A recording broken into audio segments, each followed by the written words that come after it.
નમસ્કાર મિત્રો, કિસાન સમાચાર ચેનલમાં તમારું ખૂબ ખૂબ સ્વાગત છે। દેશ, દુનિયા અને ગુજરાતના તાજા, મોટા અને સૌથી મહત્વપૂર્ણ સમાચાર જાણીએ તે પહેલા તમે ચેનલમાં નવા હોય તો ચેનલને જરૂરથી સબસ્ક્રાઇબ કરીને વિડીયો લાઈક કરી દેજો।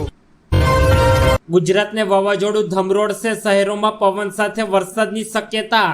23 મે થી 27 મે વચ્ચે મહારાષ્ટ્ર અને ગુજરાતમાં વાવાઝોડાનું સંકટ। ચક્રવાતી તોફાનમાં ફેરવાય તો તેનું નામ રેલમ રાખવામાં આવશે। 28 મેની આજુબાજુ ગુજરાત અને મુંબઈમાં ભારે વરસાદની આગાહી। ભારતની ગુપ્ત માહિતી પાકિસ્તાનને મોકલનાર ઝડપાયો। ગુજરાત એટીએસે પાકિસ્તાન ઇન્ટેલિજન્સ સાથે સંકળાયેલ એક વ્યક્તિની પોરબંદરથી ધરપકડ કરી। સોશિયલ મીડિયા થકી પાકિસ્તાનને માહિતી મોકલનાર જાસૂસ ઝડપાયો। પાકિસ્તાનની ગુપ્તચર એજન્સીને ગુપ્ત માહિતી પૂરી પાડતો હતો આ આતંકવાદી। રાજ્યમાં આગામી 4 દિવસ હીટવેવની આગાહી। અમદાવાદ અને ગાંધીનગરમાં રેડ એલર્ટ। આગામી 5 દિવસ રાજ્યમાં હીટસ્ટ્રોકની આગાહી રહેશે, જેમાં અમદાવાદ અને ગાંધીનગરમાં તાપમાન 46 ડિગ્રીને પાર નોંધાઈ શકે છે, જ્યારે દક્ષિણ ગુજરાત અને ઉત્તર ગુજરાતમાં ઓરેન્જ એલર્ટ અપાયું। ગુજરાતમાં વધતી જતી ગરમીની અસર સીએનજી વાહનોમાં પણ દેખાઈ। આપણી પાસે સીએનજી વાહન હોય તો ઉનાળામાં તાકેદારી રાખજો। ઓવરહીટિંગના લીધે ગેરેજોમાં સીએનજી વાહનોની સંખ્યાઓ વધી રહી છે। જો ઉનાળામાં તાકેદારી નહીં રાખો તો તમારા સીએનજી વાહનમાં આગ પણ લાગી શકે છે। અમદાવાદમાં ગરમી વચ્ચે એએમસીના સ્પ્રિંકલ પ્રોજેક્ટનું થયું સુરસુર્યું। 4 રસ્તાઓ પર મુકાયેલી સ્પ્રિંકલ સિસ્ટમ બંધ। અમદાવાદમાં સ્પ્રિંકલ પ્રોજેક્ટ ફેલ થતાં લોકોમાં ભારે રોષ। પાણીની મોટર અને પાણીના ડ્રમ પણ થયા ગાયબ। કાળઝાળ ગરમી વચ્ચે લીંબુના ભાવમાં આવી ખટાશ, જાણો ક્યાં પહોંચ્યા ભાવ। ગરમીમાં પ્રતિ કિલોએ લીંબુનો ભાવ 130 થી 160 થયો। પહેલા પ્રતિ કિલોએ લીંબુ 30 થી 40 રૂપિયાએ મળતા હતા, જે ગરમીને લીધે અચાનક લીંબુના ભાવમાં વધારો થયો છે। રાજ્યમાં ગરમીનો પારો આસમાને પહોંચી રહ્યો છે, ત્યારે લીંબુના ભાવમાં પણ વધારો આવી રહ્યો છે। વડોદરામાં વૃદ્ધ મહિલાનો કાન કાપીને દાગીનાની લૂંટ કરનાર 2 આરોપીઓ આણંદથી ઝડપાયા, જેમાં વૃદ્ધ મહિલાનો કાન કાપીને સોનાના દાગીનાની લૂંટ કરવામાં આવી હતી। આણંદમાં 2 રીઢા ગુનેગારોને ઝડપીને મુદ્દામાલ કરાયો જપ્ત, તથા પોલીસ દ્વારા તપાસમાં હજી અનેક ગુનાઓ ઉકેલાઈ શકે છે। આઈપીએલની મેચ જોવા આવેલા 99 દર્શકો હીટસ્ટ્રોકનો શિકાર બન્યા। અતિશય ગરમીને કારણે ચક્કર આવવા, માથું દુખવું, ઉલટી થવાની 99 ફરિયાદ 108 વિભાગને મળી હતી।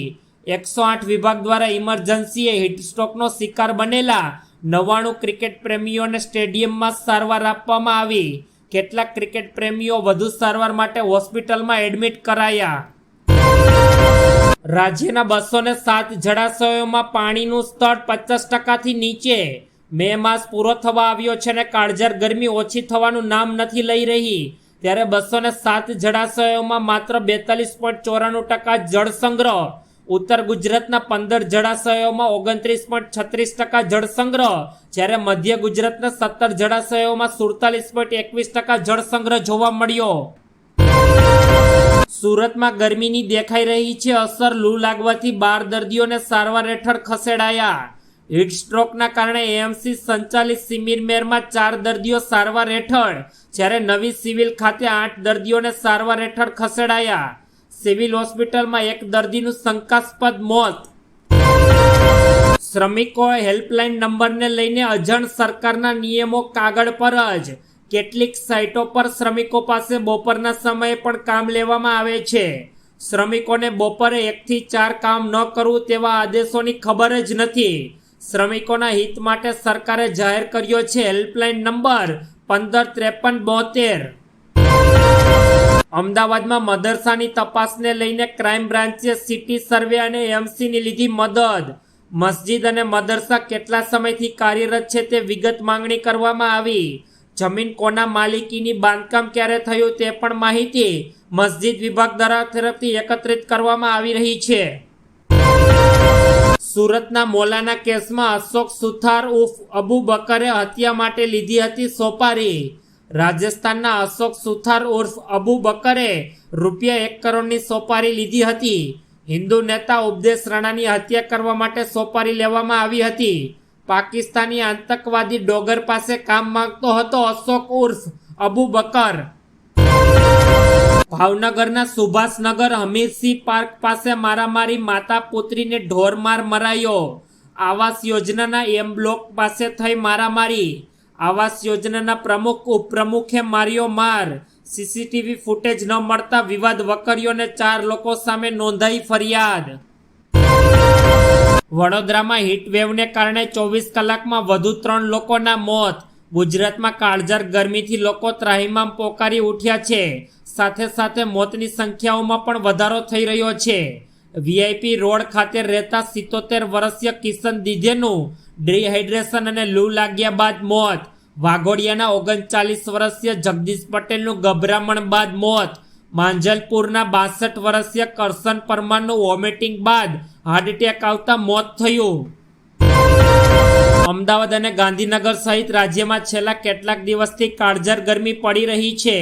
ત્યારે સીએમ ભૂપેન્દ્ર પટેલ દ્વારા હીટવેવથી બચવા સાવચેતીનો અભિગમ રાખવાની સલાહ આપવામાં આવી. રાજ્યમાં હીટવેવની સ્થિતિને લઈને મુખ્યમંત્રીએ પોસ્ટ પણ કરી. હીટવેવથી બચવા સંબંધિત વિભાગોને આયોજન કરાયું તથા તડકામાં ઘરની બહાર ન નીકળવા મુખ્યમંત્રીની અપીલ. બોઇલર ફાટવાને કારણે લાગી ભીષણ આગ. થાણેની કેમિકલ ફેક્ટરીમાં ભીષણ બ્લાસ્ટ, 4ના મોત, 45 ઇજાગ્રસ્ત. થાણેના ડોંબીવલીમાં કેમિકલ ફેક્ટરીમાં આગની ઘટના. MIDF ફેઝ 2 સ્થિત કેમિકલ ફેક્ટરીમાં બોઇલર ફાટતા બ્લાસ્ટ. કેમિકલ ફેક્ટરીમાં બ્લાસ્ટ થતા 4ના મોત, 45 લોકો ઇજાગ્રસ્ત. ચારધામ યાત્રા માટે રજીસ્ટ્રેશન અનિવાર્ય. હરિદ્વાર ઋષિકેશમાં ઓફલાઈન રજીસ્ટ્રેશન બંધ. ચારધામ યાત્રા માટે રજીસ્ટ્રેશન અનિવાર્ય સરકાર દ્વારા કરવામાં આવ્યું. જો રજીસ્ટ્રેશન નહીં કરાવ્યું હોય તો થશે અસુવિધા. ફેક રજીસ્ટ્રેશન કરાવવાથી બચો, મુશ્કેલીમાં મુકાઈ શકો છો. આરબીઆઈના 2.1 લાખ કરોડના ડિવિડન્ડથી અર્થવ્યવસ્થા થશે મજબૂત. ભારતીય રિઝર્વ બેંક દ્વારા સરકારને 2.1 લાખ કરોડ રૂપિયાનું ડિવિડન્ડ આપવાની જાહેરાત કરી દેવામાં આવી. ચૂંટણી પછી જે પણ સરકાર બનશે તેના ખાતામાં નાણાં ક્રેડિટ થશે. આરબીઆઈની કમાણીથી દેશની ઇકોનોમીને વધુ મજબૂત મળશે.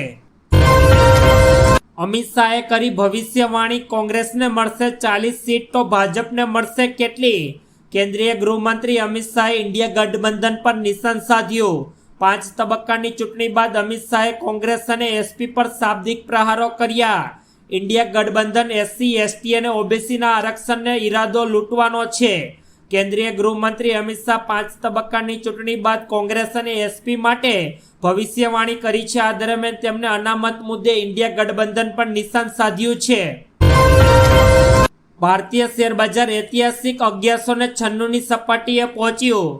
ભારતીય શેર બજાર માટે ગુરુવાર 23 મેએ મોટો વધારા સાથે બંધ રહ્યું. સવારે પણ માર્કેટ નજીવા ઘટાડા સાથે ઓપન થયું અને બીએસસીનો સેન્સેક્સ અને નેશનલ સ્ટોક એક્સચેન્જનો નિફ્ટી નવી ઐતિહાસિક ઊંચાઈએ પહોંચ્યા હતા. ત્યારે બીએસસી પર લિસ્ટેડ શેરોનું માર્કેટ કેપ પણ પ્રથમ વખત 420 લાખ કરોડને પાર ગયું છે. એનએસસીના નિફ્ટીમાં 1.64% વધારો, જ્યારે બીએસસીના સેન્સેક્સમાં